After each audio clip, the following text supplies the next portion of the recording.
to infinity and beyond. What's up, everybody? It's Roger and James here from DisKingdom.com with Infinity and Beyond, your weekly Disney video game podcast. And in this week's show, we're going to be discussing quite a few different subjects. We're going to be talking about Kingdom Hearts Remix, which we've been playing over the last few days. We'll have also going to be talking about some new games that got announced this week, including the Pirates of the Caribbean, Star Wars Droids, Club Penguin, and also the trailer for Guardians of the Galaxy. We'll also be talking about the cancellation of the Disney Enchanted Tales app as well. So all of these episodes are going to be spread out throughout the week over on our YouTube channel. You'll also be able to find the full version of this on the audio platforms as well. And you'll also see these videos popping up on our Facebook page and also on VidMe as well. Quite a few bits and pieces. So let's jump into it first off. So James, what have you been playing? And I'm guessing this is kind of roll into our Kingdom Hearts thoughts this week. Yeah. So other than Kingdom Hearts, I haven't been playing too much. I've been keeping up with the Disney Magic Kingdom Gaston event. Did get Gaston with a bit over a day and a half to go. Yeah. So I do have that. Yes. I'm going to have a little bit of a rant here. All right, Gaston was, in all honesty, I actually gave up yesterday. I actually just threw it down and went, no, because I spent 2 days doing 2-hour and 4-hour events to get the Gaston parts, and every single one of them never dropped a piece. I did not move up the bar of how many pieces I need, did not move for 2 days straight. I just did it, literally just did one there just before we logged on. Didn't get another single drop for it. So that's nearly 3 days where I got hardly a single drop of those parts. Got to the point where it's like, no, I am not playing this. I know what you're doing, so I'm not falling for it. I've paid for I brought Mrs. Potts. I brought the parade. I'm not spending any money on Gaston out of that feeling desperation. Yeah. I'm not buying Gaston. I've got popped up. I got a few characters from Tangled and stuff to unlock, and Zerd came up yesterday saying that he wanted to be unlocked. I'm like, no, I'm not doing the Gaston thing. It was like that thing of going, no, you're frustrating me to the point now where I will not give you any money for this because you're doing this. The system's been built on purpose to try and make me frustrated enough to buy him. I'm not paying 20 quid for that package. That was ridiculous. Yes, the $20 package is back, of course. I don't really have any problem with the package. I'm just kind of wondering who's the target market for it, because the people who were going to spend money already did. Yeah. And the people who aren't going to make it they're not really interested in spending more money. For me, it wasn't actually Gaston that was a problem. I did notice that his drop rate was kind of low, but it was actually getting the costumes for Belle and Beast, which were terrible. I could not get the fabrics to drop at all. Once I got past those, Gaston wasn't too bad, but it's this whole random thing. I'd rather that they made, the collection, increase the collection time by like 2 to 4 hours per thing, but make it like a 100% or 90%. I'd be fine with that. Like you said, I totally understand why they do that. They want to force you to feel that, the fallacy where you've already spent money, and so you're like, well, I have to get it because I've already put all this time and effort into it. Sunk cost fallacy, that's the one. And, when it comes to mobile games, you've got to be strong and just say, no, I don't need Gaston, like you're saying. Yeah. I could have gotten him, but no. Yeah. No, like I said, I would agree with you. I'd rather they had needed 20 logs or 20 quivers and 20 arm hats and get them every single drop and feel like you're getting. It was that to the point of going, I literally took my iPad to work. So every 2 hours so I spent all day long constantly checking in. And I was getting nothing, and I was like, yesterday I just went, no, I'm not doing this today. I did my normal thing in the morning, the normal thing twice in the evening. I was like, I am not playing this catching up thing because the fabrics were killing me with that drop rate being so bad. And it was like, so you put them on an 8-9 hour mission and you're not getting it back. And I'm like, and the thing is, I think the fabrics then slowed me down. I was days behind before going into the Gaston event. So, and again, everything seemed to be crammed into that last minute. I mean, we said last week we got Lumiere and Cogsworth within like 2 days of the event starting, and then this was just and I'd almost say it, like I said, it backfired. It did the exact opposite to me that it should have done. Yeah, and I mean, we had 4 days in between picking up Beast and the start of Gaston when we could have been working on those things. Yeah. So it didn't quite backfire for me because I did get Gaston, but I am totally 100% on that. Like, no, if you want me to spend money on your game, then I have to have fun playing your game, not try to force me into buying things into this game by making it hard and difficult and making me want to just like strangle the heck out of it, because I will drop the game if that happens. That's what happened with Marvel Avengers Academy. I loved that game, but the way they were doing it was so predatory. I just couldn't be a part of it, even as a free player. Yeah. I mean, it's like for me at the minute, I've got quite a few characters to kind of carry on with the main storyline, so I'm going to jump straight there. But, you know, overall, the Beauty and the Beast event was great, but that last week really kind of soured it for me, because it was like, it felt like the entire thing changed. They twisted the number, right? Drop rates, we're dropping them down to get some money out of them. I didn't care about the costumes. It's like, they're useless. Yeah, I mean, you should have just given us those characters in those costumes to begin with.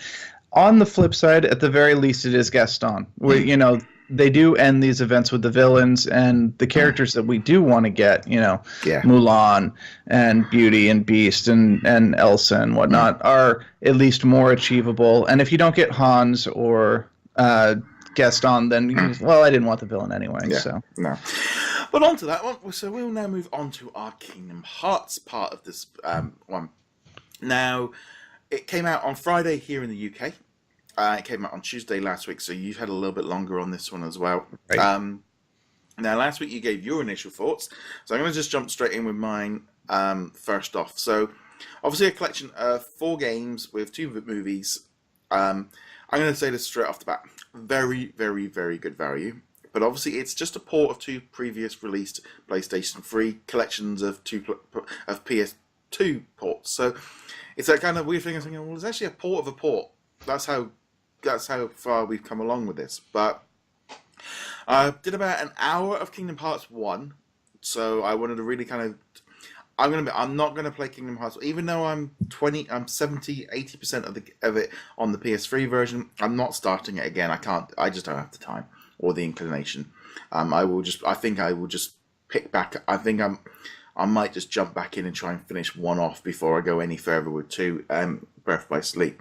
Did 2 hours of Birth by Sleep, and I have got to say that I actually think that's the strongest game of the lot. That has actually stood out to me as being, okay, this is really good. This is the combo moves, the way it moved, the way they jump. I mean, it's you can see the improvement over the 8 years from when Kingdom Hearts 1 came out. That was a bit of a surprise to me. I mean, I know a lot of people have been talking about Birth by Sleep being very good, but I was like, okay, this is very good. This is very enjoyable. The moves, the story, the way it looked. You could tell you're on a portable thing because the levels seem really short between like the loading points, reminding me of the DS playing it on that. But I'm fine with that. That actually means I'm less likely to get lost. So that was good. I think Birth by Sleep is something I will play. That's looks like that's gonna be a lot of fun to play through. So I am excited to be playing through that one. Kingdom Hearts 2. I've done about 2 hours of that one, which all it's done so far is just feels like I'm playing 358/2 days again, because it's all set in Roxas. I'm set in this little town doing errands on a skateboard, and it very much feels like, to me, it was like, I feel like I'm playing the PS2 version, or the PlayStation 4 version of a 3DS game. Again, seeing a much more improvement over Kingdom Hearts 1, and again, I will be playing through it. But it's quite amazing, really, of just how much there was on that. I mean, I was very impressed with it. Did you get to play it anymore? I did. I got to play all 4 of the games. Since I was doing it for a review, I had to do all 4. And so I played the first Kingdom Hearts for probably about 4 to 5 hours. Got past Alice in Wonderland and Yeah. got started on the next level. Played a little bit of Chains of Memory. I actually played Kingdom Hearts 2 first because I didn't actually realize Chain of Memories was in between them. And noticed there wasn't too much of a difference with the Kingdom Hearts and Kingdom Hearts 2, probably because of the upgrades on the PlayStation 3. Did not really take to Roxas as a character. I didn't really find him all that interesting. I didn't find the other guys in that story interesting. I did think the combat was better. Yeah. You could tell there was improvements made between the two versions. The story was actually better than the first one, in my opinion. But again, I couldn't really get into the characters. And then I played Chain of Memories and Birth by Sleep, and I thought both of those games were actually a lot more fun than the core games were. Yeah. Chain of Memories I was kind of expecting to not really enjoy because of the card mechanic and, the, like, I have to make a deck of cards, but I'm still actively attacking or whatever. But once I figured that out, and once I got Simba, which is like the first special card you get, it got a lot better, and I actually started having a lot of fun with that game.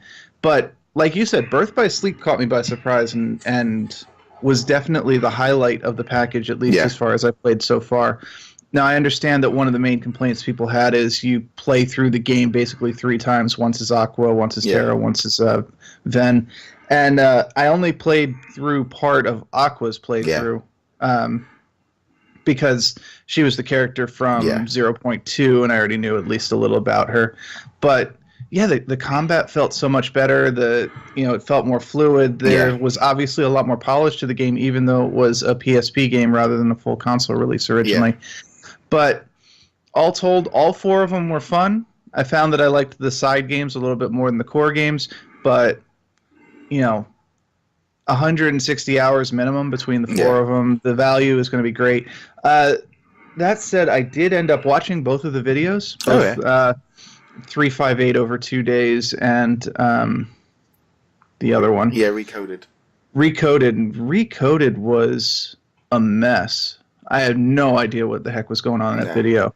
358 over 2 days was okay. I was just going to say, I watched a little bit of the 358/days, and the thing is with that one is I have got it on. I was playing it on my last vacation on the DS, so I think I have got to about 190 days into the game already. So it was actually kind of good in some ways. I was able to speed forward a little bit and see, I can actually catch up with this and find out where I left it. So it's probably why with Kingdom Hearts 2 I felt a little bit more, I know this a little bit because of playing that game.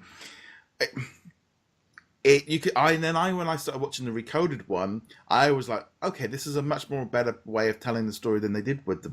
You could tell, the clips were better. I had Chip and Dale, and but again, it was that thing of going, okay, I don't really understand what's going on here. It's definitely, it was like a side game, but it actually felt like it worked better as a movie version than the 358/ because of I think it's because the games were further along. It was easier for them, and they had a little bit longer to port it. So having them in there is good. I didn't get to play Chain of Memories. That's on my to-do list for like tonight or tomorrow, is to kind of spend an hour in there. Again, the deck system is what's put me off from going in there and really, because that was originally a Game Boy Advance game. Right. And that threw me off. And then they ported it to PlayStation 2. So now, like I said, we're now on a 4th port of a game. So it's that kind of thing. So I haven't played that one yet. It's been, the deck system's thrown me off. But it definitely feels to me like this remix collection. This is good for Kingdom Hearts fans because it puts them all on the PlayStation 4. If you have never played Kingdom Hearts, this is perfect for you. This is the time to jump in. For me, it almost feels like this is going to be a game that I am going to be jumping in and out of for probably the best part of a year. I think this is going to be a game that is going to be like, I'm going to play for a few hours, play for a week or two, maybe do, if there's nothing new out this week, I might just blast through and do 5-10 hours in a week. But because it can be a little bit intimidating having these massive games to play because of how long they take, and knowing that there's a lot of titles, there's a lot of new games coming out this summer that I want to play. You know, Injustice 2, you got the DuckTales, you got the Afternoons Collections, Guardians of the Galaxy, we've got Mario Kart, you know, you got Splatoon, we've got, you know, so many other games coming out in the next 2-3 months that a 15-year-old game is not quite. I want to play. I enjoy playing it. But like you said, 30-40 hour experiences take up a lot of time. So I feel like, but now that I've got it on my PlayStation 4, all nice and installed, I can just fire it up anytime I want, jump into it. It definitely felt like Birth by Sleep was better with the save points. That you could tell that was a PlayStation Portable thing of just reaching a save point so you can carry on and move because you're on the go. So that actually might be a little bit easier. But no, I am very pleased with it. I really can't praise that, you know, this collection's there. I mean, Kingdom Hearts 1, I'm going to be honest, I was like, whoa, this really does look the best I've ever seen. And this is a 15-year-old game. I'm thinking, this does look very, very good. And that was not even on a PlayStation Pro. And I imagine it looks even crisper on that. But no, I'm just literally like, there's hardly anything I can sit here and complain about, because you've got 4 very well-rounded games that have aged, I think, quite well. I don't think they've aged that badly. Of certain aspects of the jumping from Kingdom Hearts 1, definitely. But at the same time, you know, these are that age. You are getting your value for money, I feel. You know, if you look at the 4 games, £30, so you're looking at £6 a game. I really think you are getting your value. Hour for hour, you're getting your values. And I think for me, if I just play Birth by Sleep and Kingdom Hearts 2, I still feel like I'm getting good value for money. Oh yeah, there's no question. Even if you're playing just one of the games, it's still, you know, you're getting more hours out of those games than most games that come out today. And, you know, you've got a long time to play it before Kingdom Hearts 3 comes out. Yeah. Personally, I'm going to take a little break from the Kingdom Hearts game, finish up my run on Horizon Zero Dawn, and then jump pretty much straight into this. Yeah. And that's going to be it. Yeah, see, I did like 2-3 nights of Kingdom Hearts, and then one night I just fell back into Zelda for the night. Because I went away for a few days. I had my Switch with me for a few days, so I was able to clock in 12-15 hours into Zelda. I got the Master Sword. I've taken out one of the beasts. I'm like now like, okay, now I'm like, okay, I've taken out one of the beasts. I've got the sword. I've got to take on these other 3 things, and now I'm getting into the deep nitty-gritty of it. You know, I've done 50 shrines. I've done the grinding to get my character up to where it needs to be, and it was like I did drift back into Zelda, and that shows you the power, because I've been, you know, wanting to play Kingdom, but Zelda, I was sitting there going, yeah, I could be playing Zelda right now. So I definitely feel like this week, it's that kind of thing. I'm thinking, well, do I need to try and get Zelda out the pot and just get it done? I mean, I'm never going to complete it, but I'm also kind of thinking with this like Kingdom Hearts stuff, I'm almost feeling like I want to finish off Kingdom Hearts 1 properly now and actually finish that, because I know that if I start doing properly into Kingdom Hearts 2 or 4, I'm going to cause myself problems, because I'm never going to finish. I'm going to be one of these people, oh yeah, I've played all 7 Kingdom Hearts games. I finished 0.2 and none of the other ones. I don't want to. Well, so far 0.2 is the only one that I've finished. But I think this is also, you know, what we were talking about last week. It would be great to see Kingdom Hearts on the Switch, especially the older games, because being able to put the console in a sleep state in between the very long breaks between save points would be fantastic. Would be amazing. And just that portability aspect too. You're going down to Disney World for the weekend or whatever, and you bring Kingdom Hearts along with you. Can't do that right now. No, it definitely would work. It's that kind of weird thing of almost feeling like playing it on 1.5. I mean, I don't know why, and I was maybe being a bit like naive and like I've like Googled, is it possible to move PlayStation 3 saves to PS4? And they're like going, because as what I was like, I'd love just to be able to move by 20 hours from 1.5 on my PS4, so I could just carry on. And they're going, Kingdom Hearts cheat codes, and they're going, I wonder if there's like like a level warp, or I could just like, Mhm. and I was like, and that's like how desperate I was just to kind of carry on with number one on the PS4 of going, and just going, I can't do the 20 hours to begin with. I know where everything is, and I probably could fly through it quicker because I know where all. I just can't do it. But again, it just, well, I feel like as well. I got 2.8. I've still got Dreamed Up Distance. I got onto like the third boss of the final thing. And it was just that week that I injured my hand. And I remember doing the boss battles and just going, this is killing my hand. And I had this, that was the problem I was having with Zero. That's why I stopped playing, was that injuring my wrist and trying to play those boss battles of just constantly. I was like, this is hurting too much. Like, when you're playing the normal game, it doesn't. You're not quite. I think with the boss battles, you're so much more intense. But yeah, so I'm definitely pleased with it. I think it's a great pickup. I really can't. The only thing I would say is, if you have played through 1.5 and 2.5 on the PS3, I don't know if you should worry too much, or just pick it up if it's on a sale. I honestly do. Unless you're a die-hard Kingdom Hearts fan that want to run through it again, if you are of that thing where you've played them, maybe don't worry about it. There's tons of other games out there. If you are wanting to get into Kingdom Hearts, this is perfect. If you've dabbled with the Kingdom, because maybe you've only played Kingdom Hearts 1 and 2, then get it for Birth by Sleep, and play that. But then I would almost say I'd actually say go and pick up 2.8 instead, because I think that's a better option for that. But generally, I can't, I'm not sitting there going, I think if you were to give it a score out of 10, you'd be there going, yeah, it's a solid 8, 7 or 8. It's a solid title, great stuff. Where it depends on where you are and what you're doing would depend on your value out of this.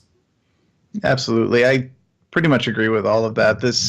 If you're new to Kingdom Hearts, this is the way to enter it. If you're a veteran, you've probably already decided whether or not you want to jump through it again. If you played the PlayStation 3 versions, there's pretty much no reason to go to the PlayStation 4 versions, except to, say, mothball your PlayStation 3 and have all of the Kingdom Hearts experience on a single console, because PlayStation 4 is where it's at. You've got 1.5, 2.5, and 2.8, and 3 will be there someday. Yeah, and also, like we've said before in the past, whether or not they start going down this incremental upgrades, it might be available then for quite a while, going down this path, whether or not, because I think that's general gist of what seems to be happening. But generally as a whole, Kingdom Hearts 1.5 and 2.5 remakes, I think, great collection, looks great. I mean, I really did even notice just how crisp it looked running at, it just looked very, very good. Even compared to the PS3 version, I could really tell the difference on my screen of how much crisper it looked on the PlayStation, how much smoother it was. Well, you would have thought a PlayStation 4 would be able to handle a PS2 game, but then obviously they did tweak it, they did upgrade it and stuff. The only thing that did get me was some of those like intro movies. They were so crisp and they looked so pre-rendered, and it's like, oh my god, it's like this Sora looks amazing, and the next thing is like, and then the little message. Okay, no, that was just the intro.